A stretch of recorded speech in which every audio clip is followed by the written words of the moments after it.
Coba deh bayangin skenario ini. Gimana kalau AI itu bukan lagi cuma sekedar menganalisis data sains, tapi benar-benar bisa menciptakan ide ilmiah baru dari nol. Jadi bukan cuma merangkum yang sudah ada, tapi menghasilkan terobosan. Nah, itulah yang akan kita bedah bareng-bareng hari ini.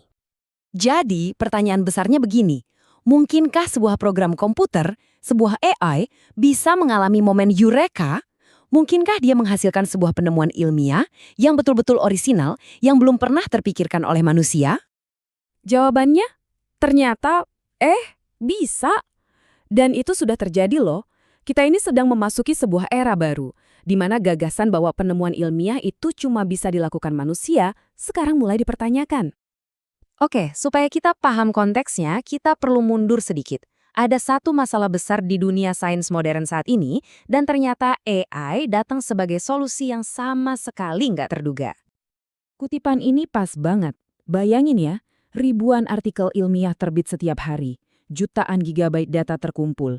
Kita tuh punya banyak banget batu bata informasi, tapi kita kewalahan buat membangun gedung pengetahuan yang kokoh dari semua itu. Datanya banjir, tapi wawasannya kering. Anda pasti ingat kan, metode ilmiah. Nah, biasanya AI itu jago banget di langkah terakhir, analisis data. Tapi yang luar biasa sekarang, AI mulai masuk ke langkah kedua, langkah yang paling kreatif, yaitu membentuk hipotesis. AI mulai bisa bertanya, gimana kalau?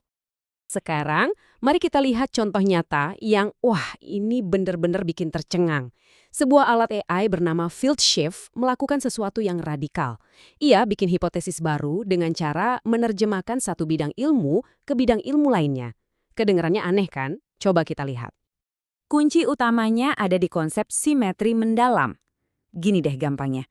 Gimana kalau prinsip dasar yang mengatur cara otak kita belajar ternyata sama dengan prinsip yang mengatur cara sel membangun tubuh kita waktu masih jadi embrio? AI ini diprogram untuk mencari pola kembar yang tersembunyi seperti itu. Nah, di slide ini kita bisa lihat kamus terjemahan yang dipakai sama AI-nya. Ini yang bikin ide ini jadi konkret. Konsep otak dalam ilmu saraf diterjemahkan jadi tubuh dalam biologi, perilaku jadi morfogenesis atau proses pembentukan organ. Jadi bukan cuma ngawang-ngawang, ada pemetaan yang jelas.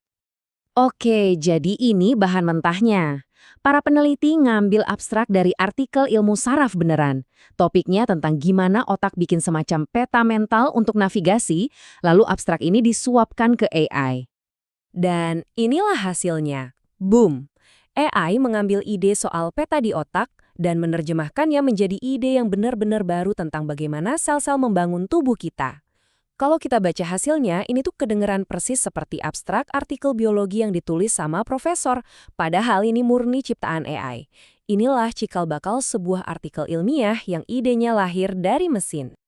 Tentu saja, di dunia sains, ide keren aja nggak cukup kan? Pertanyaan besarnya adalah, apakah ide terjemahan dari AI ini cuma permainan kata yang cerdas, atau ini beneran valid secara ilmiah? Waktunya pengujian. Nah, ini dia pertanyaan utamanya. Apakah AI cuma jago mencocokkan kata-kata, atau dia benar-benar menemukan sebuah hubungan biologis yang nyata dan dalam yang selama ini kita lewatkan? Jawabannya ada pada satu angka ini, 74,1%. Angka ini mungkin kelihatannya biasa aja, tapi di baliknya ada sebuah validasi yang sangat kuat dan jujur aja cukup mengejutkan atas ide si AI tadi. Jadi apa artinya angka tadi? Gini, prediksi utama AI kan bilang, mekanisme di balik cara otak berpikir dan cara tubuh tumbuh itu saling berbagi alat yang sama di level genetik.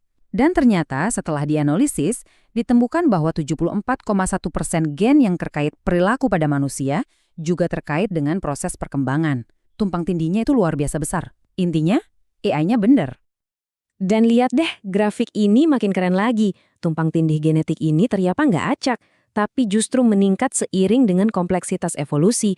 Semakin rumit suatu organisme, dari lalat buah ke tikus sampai manusia, semakin banyak gen yang sama dipakai untuk membangun tubuh sekaligus menjalankan otak. Ini bukti yang sangat kuat bahwa penemuan AI tadi itu valid. Oke, sekarang mari kita coba lihat gambaran besarnya. Contoh di bidang biologi yang baru aja kita lihat ini bukan cuma kejadian langka. Ini adalah sinyal dari sebuah pergeseran fundamental yang sedang terjadi di seluruh dunia sains. Contoh field shift tadi itu cuma satu potongan puzzle. Dari fisika partikel sampai ilmu sosial, AI sedang merombak total cara kita bertanya dan mencari jawaban dalam penelitian. Jadi poin utamanya begini, peran AI itu sedang naik kelas. Dari yang tadinya cuma jadi asisten buat analisis data, sekarang dia jadi mitra kreatif.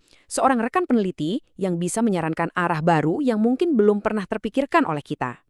Nah, ini membawa kita pada sebuah pemikiran yang paling mendasar. Kalau AI sudah bisa melakukan ini sekarang, apa artinya bagi masa depan sains? Potensi apa saja yang bisa kita buka? Konsep ruang laten ini keren banget. Anggap saja lautan pengetahuan manusia itu ada di semua artikel yang pernah diterbitkan. Nah, ruang laten ini adalah ruang kosong di antara artikel-artikel itu, ruang berisi koneksi dan ide yang belum pernah ditemukan. AI memberi kita kapal untuk menjelajahi lautan kemungkinan itu. Ini meninggalkan kita dengan satu pertanyaan besar yang bikin penasaran.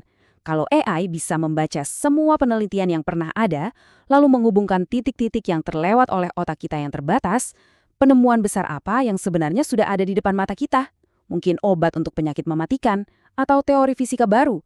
Semuanya tersembunyi di antara halaman-halaman jurnal, hanya menunggu AI yang tepat untuk mengungkapnya.